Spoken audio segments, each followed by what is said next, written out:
시청자 여러분 안녕하십니까? VOA 모닝뉴스 시작합니다. 북한이 한국의 국회의원 총선거를 하루 앞두고 순항미사일로 추정되는 발사체 여러 발을 발사했습니다. 한국합동참모본부는 북한이 14일 아침 강원도 문청 일대에서 동해상으로 단거리 순항미사일로 추정되는 발사체 여러 발을 발사했으며 낮은 고도로 150km 이상 비행한 것으로 파악됐다고 밝혔습니다.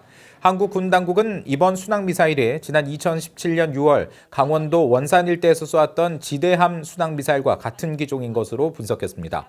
북한의 지대함 순항미사일은 무게가 500kg을 넘지 않고 최대 사거리도 300km 이하여서 탄도미사일과 달리 미사일 확산 방지를 위한 미사일 기술통제 체제나 유엔 안보리 결의에 위반되지 않습니다. 하지만 유사시 한반도로 증원되는 미군 해상전력과 평상시 동해와 서해의 북방 한계선 이남에서 활동 중인 해군 함정에 위협이 될 것으로 평가된 바 있습니다.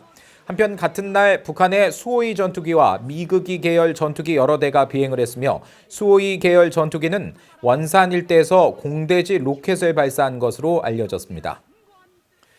그런가 하면 북한이 단거리 순항미사일로 추정되는 발사체를 발사하고 전투기에서 공대지 로켓을 발사한 직후 미군 정찰기가 한반도 상공에서 정찰 임무를 수행한 것으로 파악됐습니다.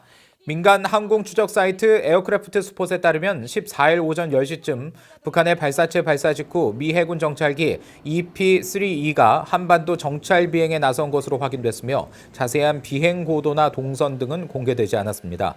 미군 정찰기가 출격한 시각은 북한이 강원도 문천과 원산 일대에서 잇따라 군사훈련을 벌이던 시점으로 미군은 해당 정찰기를 띄워 북한의 발사체 관련 동향과 훈련 상황을 감시한 것으로 보인다고 한국 언론들은 전했습니다. EP-3E 정찰기는 신호 정보를 수집 정찰하는 항공기로 지상과 공중의 모든 신호를 포착해 분석하며 특히 미사일 발사 전후 방출되는 전자 신호를 포착하는 것으로 알려졌습니다. 15일 한국에선 국회의원 총선거가 실시되는데요. 이번에는 탈북민 출신 인사들도 출사표를 던졌죠.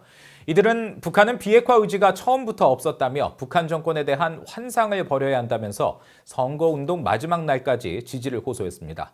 서울에서 한상미 기자가 전해드립니다.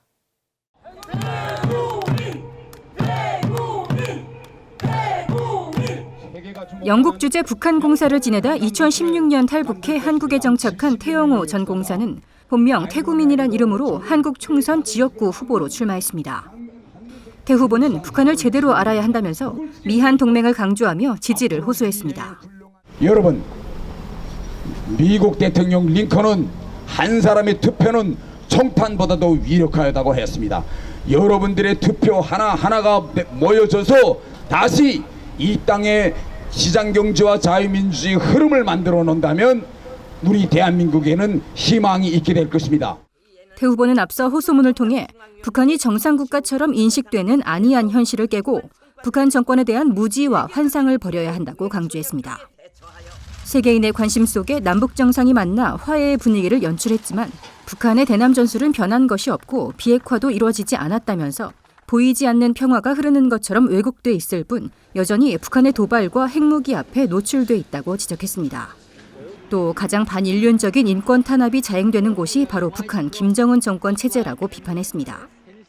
처음에는 사람들이 의아했지만 이번 선거의 핵심이고 아직 분단 국가고 전쟁이 끝나지 않은 휴전 상태의 국가입니다. 그렇기 때문에 북한에 대해서 정확하게 알고 있는 비례대표의 이름을 올린 탈북민 출신 인권운동가 지성호 후보는 각 지역 지원 유세를 통해 지지를 호소하고 있습니다.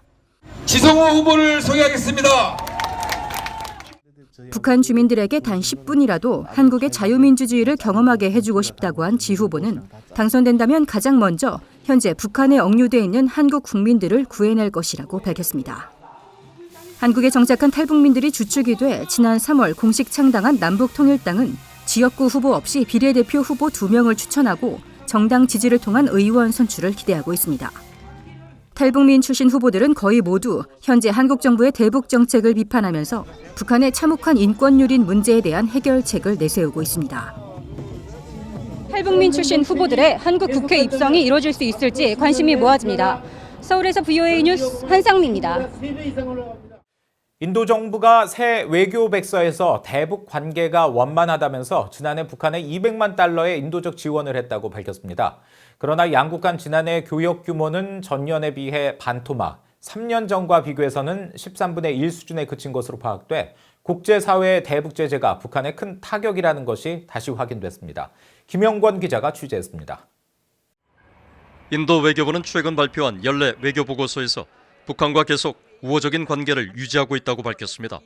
보고서는 인도 정부가 우호적 관계를 바탕으로 지난해 세계보건기구 WHO를 통한 북한의 결핵 약제 등과 세계식량계획 WFP를 통한 밀 지원에 각각 100만 달러 규모로 북한에 지원했다고 설명했습니다.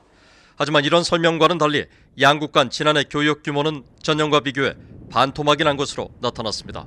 국제무역센터 ITC의 최근 자료에 따르면 인도의 지난해 대북 총 교역액은 1,082만 달러로 한국통계청이 지난해 12월에 공개한 2018년 양국 총 교역액 2,146만 달러의 절반에 그쳤습니다.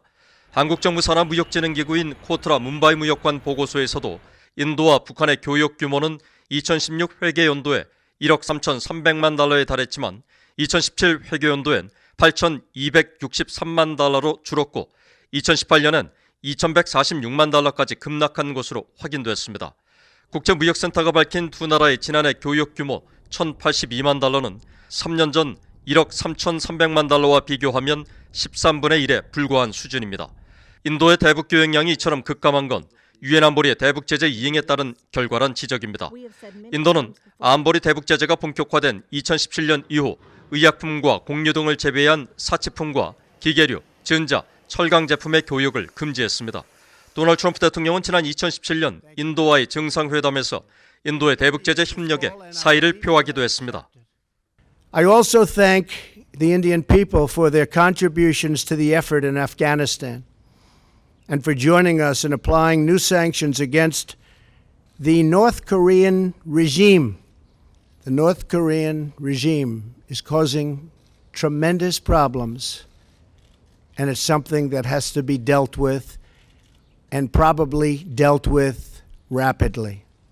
한국무역협회에 따르면 인도는 지난 2001년부터 2018년까지 북한 대외 무역에서 중국과 한국에 이어 세 번째 교역국입니다. 특히 2015년 리수용 당시 북한 외무상이 수교 42년 만에 북한 외무상으로는 처음으로 인도를 방문한 뒤 무역 등 교류가 증가했지만 안보리 대북 제재 결의에 따른 여파로 양국 간의 교역 규모는 다시 급락했습니다. 인도는 앞서 안보리 대북 제재위원회에 제출한 이행 보고서에서도 대북 제재 결의를 충실히 이행하고 있다고 밝혀 양국 간의 교역 규모는 앞으로도 줄어들 가능성이 큰 것으로 전망됩니다. VA 뉴스 김영권입니다. 신종 코로나 바이러스 감염증 여파로 문을 닫았던 중국 베이징 내 일부 북한 식당이 최근 영업을 재개한 것으로 전해졌습니다. 베이징 차오양구 중국 주재 북한 대사관 인근의 한 북한 식당은 최근 문을 열고 손님을 받기 시작했는데 식당 입구에는 소독 날짜가 적혀 있고 종업원들이 모두 마스크를 착용하는 등 방역에 주의를 기울이고 있는 모습이 포착됐다고 한국연합뉴스가 현지 소식통을 인용해 보도했습니다. 베이징 내 북한 식당은 지난 1월 말 중국 내 신종 코로나 바이러스 비상사태 선포 이후 모두 영업을 중단했지만 최근 중국 정부가 코로나 확산세가 진정됨에 따라 영업 규제를 풀면서 북한 식당도 문을 열고 있는 것으로 보인다고 소식통은 전했습니다. 한편 이달 초부터 북중 접경 지역 단둥에 있는 북한 식당 여러 곳도 영업을 재개한 것으로 알려지는 등 중국의 코로나 대응 조치에 따라 북한의 외화벌이가 재개되고 있다고 한국 언론은 전했습니다. 이상으로 VOA 모닝뉴스를 마칩니다. 함께해 주신 여러분 고맙습니다.